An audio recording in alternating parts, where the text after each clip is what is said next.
Hi everyone, कैसे हो आप सब दोस्तों। ये आपका जूलॉजी का बीएससी थर्ड ईयर का जो थर्ड पेपर है वो है। ऊपर आप देख सकते हो अप्लाइड जूलॉजी, इकोलॉजी, एक इथेनोलॉजी एंड बायोस्टैटिक्स। ठीक है, तो यहाँ पर इसमें स्टैटिक्स का भी एक सवाल इंक्लूड है एंड बाकी आपके जो भी क्वेश्चन है वो ये है। आपसे पहले मैंने जूलॉजी के 2 पेपर अपलोड कर दिए हैं चैनल पर। अलग से मैंने प्लेलिस्ट बना रखी है। थर्ड ईयर की जूलॉजी, बॉटनी और केमिस्ट्री अलग अलग सबकी प्लेलिस्ट है। वहाँ पर जाकर आप सारे पेपर देख सकते हो। मैं आपको पिछले 5 ईयर के यानी 2020, 19, 18, 17 और 15 ये सारे क्वेश्चन करवाने वाला हूँ। बहुत ही इंपॉर्टेंट है। उसके बाद में मैं आपको मोस्ट इम्पॉर्टेंट क्वेश्चन के 2-4 वीडियो और दे दूँगा, तो आपके लिए बहुत ही बेनिफिट होगा। एंड आप वीडियो को लाइक करके हमारा मोटिवेशन बढ़ा दिया करो। चैनल पर नए हो तो सब्सक्राइब कर लेना, क्योंकि साइंस फाउंडेशन यूट्यूब चैनल पर फर्स्ट ईयर, सेकेंड ईयर और थर्ड ईयर तीनों की क्लासेज होती है। तो ऐसे ही प्यार बनाए रखो। तो चलते हैं आपके आज के जूलॉजी के पेपर की ओर। तो यहाँ पर आपको मैं बता दूं, अलग अलग यूनिवर्सिटी में यहाँ पर आपके इतना सा फ़र्क हो सकता है कि मार्क्स का फ़र्क हो सकता है कि आपके मार्क्स जो हैं वो कम ज़्यादा हो सकते हैं। ठीक है, क्योंकि प्रैक्टिकल का और कई लफड़े होते हैं, तो उसकी वजह से तो आपको घबराना नहीं है। पेपर एक बार देख लेना है कैसा पैटर्न आता है। 2021 में भी ऐसा ही पैटर्न रहने वाला है, तो आपको बिल्कुल भी टेंशन नहीं लेना। अब चलते हैं आपके क्वेश्चन पेपर की ओर। तो यहाँ पर आपका फर्स्ट जो क्वेश्चन है उसका पहला क्वेश्चन है आपका मधुमक्खी कीट कौन से गण से संबंधित है, यानी कौन से गण से बिलोंग करती है। कौन honey bee insect belongs to which order. ठीक है, तो ये कौन से गण से संबंध रखती है। तो यहाँ पर आपको इसका आंसर देना था, और इस टाइप के क्वेश्चन आपके एग्जाम में आते हैं। पेस्ट जो क्वेश्चन होता है उसमें 9 क्वेश्चन के लगभग होते हैं ऐसे, जो आपके 1-1 नंबर के होते हैं। ठीक है, और क्वेश्चन नंबर बी है फ्रिज ड्राइंग तकनीकी क्या है। जो फ्रिज ड्राइंग तकनीकी है वो क्या है। नेक्स्ट क्वेश्चन है प्रवालों के प्रकारों के नाम लिखिए। जो प्रवाल होते हैं, प्रवालों, उनके प्रकार, उनके नाम लिखने हैं आपको। ठीक है, आपका नेक्स्ट क्वेश्चन है ड्रैकनकूलस। ड्रैकनकूलस है वो द्वितीय प्रपोसी कौन है। ड्रैकनकूलस का द्वितीय प्रपोसी कौन है। ठीक है, तो ये छोटे छोटे क्वेश्चन हैं। एक बार अगर आप पिछले पेपर के जितने भी पिछले सालों के पेपर हैं उनको क्लियर कर लेते हो, तो मैं मानता हूँ कि इससे रिलेट करते हुए क्वेश्चन ही आपके बनते हैं, और आपको पेपर देने में भी आसानी होती है, और आपके एग्ज़ाम में आपको पास होने से कोई नहीं रोक सकता। तो वीडियो को लाइक कर दो अगर अभी तक भी नहीं किया है तो। और आपका नेक्स्ट क्वेश्चन है क्रस्टेशिया के डिंबक रूपों का नाम लिखिए। ठीक है, और आपका उससे नेक्स्ट क्वेश्चन है किन्हीं 2 प्रसिद्ध व्यवहारिकी वैज्ञानिक जो भी व्यवहार से रिलेटेड जो व्यवहारिकी वैज्ञानिक है उनके नाम आपको लिखने हैं। ठीक है, और नेक्स्ट चलते हैं आपके क्वेश्चन की ओर।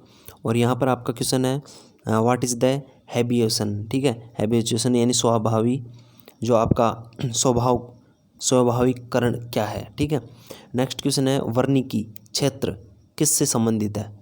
ये बताना था कि जो वार्निकी क्षेत्र वो किससे संबंधित है। आपका नेक्स्ट क्वेश्चन है सांख्यिकी की कोई 2 सीमाएं लिखिए। स्टैटिक्स की कोई 2 लिमिटेशन लिखनी थी यहाँ पर। नेक्स्ट क्वेश्चन है चर कितने प्रकार के होते हैं। जो चर है, चर कितने प्रकार के होते हैं।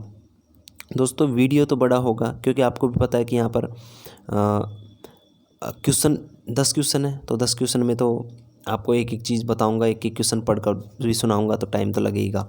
लाख कीट का जीवन चक्र समझाइए, यानी जो लैक इंसेक्ट है, लाख कीट है, उसका जीवन चक्र कैसा होता है, लाइफ साइकिल, तो वो आपको यहाँ पर बताना है। क्वेश्चन नंबर 3 है, उसके ऊपर इसमें आपसे शॉर्ट नोट यानी शॉर्ट नोट करवा रहा है, टिप्पणी करवा रहा है। तो composition of honey bee wax, यानी मधुमक्खी के मोम का संगठन। तो मधुमक्खी का जो मोम है उसका संगठन, उसके ऊपर आपको यहाँ पर टिप्पणी लिखनी है। ठीक है, अब चलते हैं अपन नेक्स्ट क्वेश्चन की ओर। Economic importance of protozoa.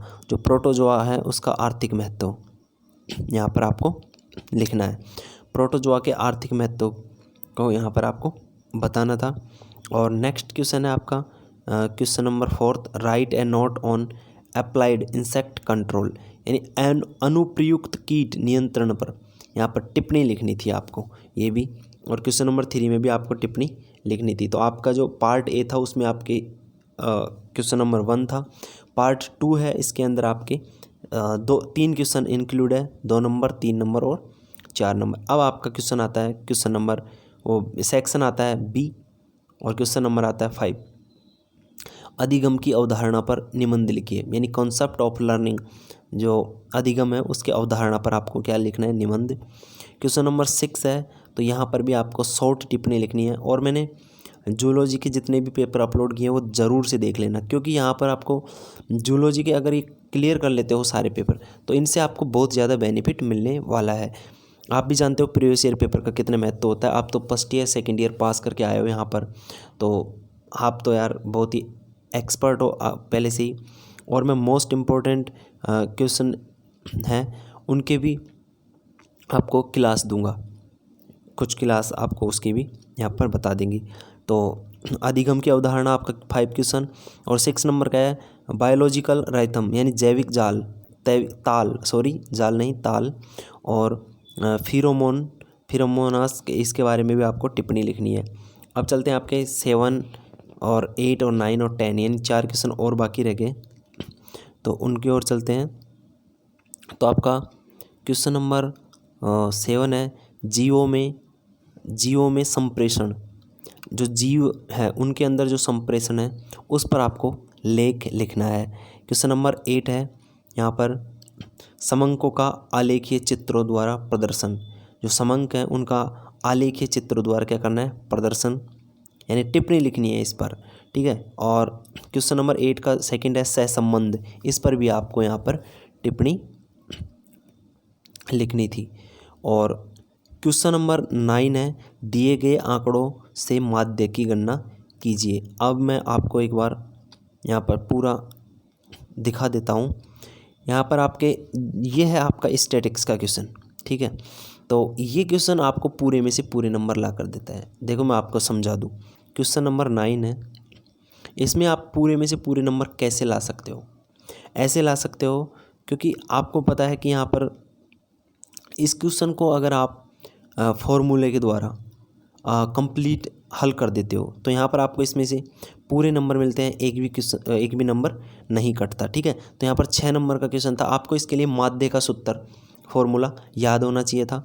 तो अब यहाँ पर ब्लड प्रेशर, रक्तदाब, तो यहाँ पर बताया कि मरीजों की संख्या, अब 2 मरीज है उनका ब्लड प्रेशर 140 है, 4 का 170 है, 5 का 100 है, 10 का 120 है, 2 का 180 है, 3 का 130 है, 5 का 110 है, 4 का 150, 3 का 160 और 2 का 190।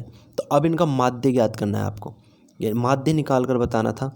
तो यहाँ पर तो फिर क्या होता, माध्य निकालने पर आप क्या पूरे में से पूरे नंबर मिल जाते हैं। तो ये सारणी को थोड़ा सा लिखना होता है, रफ क्वेरी में कर सकते हो आप। और आपका क्वेश्चन नंबर यहाँ पर 10 है, तो वो है स्टैटिक्स से रिलेटेड। बहुलक ज्ञात कीजिए यदि माध्य व माध्यिका का मान क्रमशः 35.4 व 34.3 है। तो ये भी आपका इम्पोर्टेंट स्टैटिक्स से रिलेटेड क्वेश्चन है। और ये क्वेश्चन तो आपके पूरे में से पूरे मार्क्स, यानी कि 3 नंबर है और 6 नंबर, वो आपके 9 नंबर बनते हैं, तो पूरे में से पूरे आ सकते हैं, कोई नहीं काट सकता।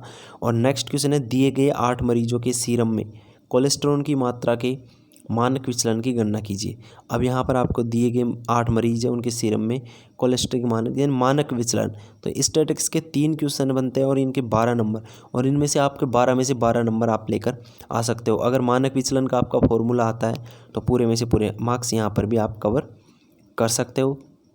तो आपको मैंने कंप्लीट ये पेपर बता दिया है यहाँ पर, और उम्मीद करता हूँ ये पूरा पेपर आपके समझ में आया होगा। 2 पेपर इसके और देखना चाहते हो 2019 के 20 के, तो प्लेलिस्ट में आपको मिल जाएंगे।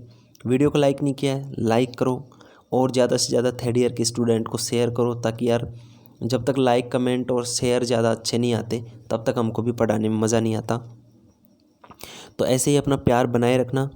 मिलते हैं आपको नेक्स्ट क्लास में, तब तक के लिए आप पूरी प्लेलिस्ट को जाकर चेक करो, शेयर करो, लाइक करो, कमेंट करो। और कोई प्रॉब्लम आती है, कोई सी भी ईयर का पेपर आपको लेना है, देखना है, तो वो आप नीचे कमेंट बॉक्स में कमेंट कर दो। कोई भी परेशानी हो तो हमें बता सकते हो।